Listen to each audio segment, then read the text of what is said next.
අම්මටයි තාත්තටයි කරන්න බැරි වෙයි. අපි ඒක දරුවන්ට කරනවා. පින්නතුනේ එකෙන් කොටහක්වත් කරන්න.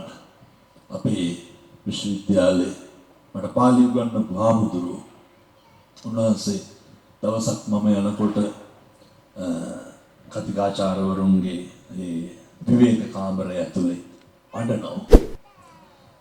මැදවච්චි අඬනකොට මම වුණා කාරණේ ඇයි සිරිදම්ම අම්මා මැරිලා කිව්වා. පස්සේ මම වුණා කාරණේ ඉතින් අපි ඕන තරම් ඔකට මලගේ අපි සූදානම් නේ උකට. සිරිදම්ම මැරිච්ච එක නෙමෙයි මට තියෙන දුක. කලින් දවසේ රෑ අක්කා කතා කරලා කියලා ටිකක් අම්මගේ තත්ත්වය වෙනස්.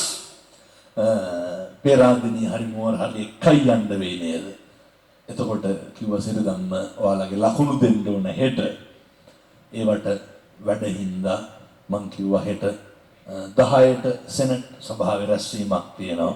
ඒක ඉවරලා වාහනේ යවන්න. නායක හරනේ රෑ අම්ම නැති වුණා. අඬන්නේ ඇයි? මරිච්ච එකද? නෑ. අම්මා අර වෙලාවේ නුවර ගෙන්න ගන්න බැරි වෙච්ච එකට. අර පහු කරන්න නම් එපා. වෙනදට මේ ජරාව ව්‍යාධිය මරණවා කියන ඒවා මේ බණ කියනකොට මම මැරෙන්න පුළුවන්. අහගෙන ඉන්නකොට ඇත්ත මැරෙන්න පුළුවන්. මම මේ අපේ නායක හාමුදුරුවන්ගේ අම්මගේ උපන්දිනේ දවසේ ඇත්තොන්ට කියන්නේ නායක හාමුදුරුවෝ වගේ වෙන්න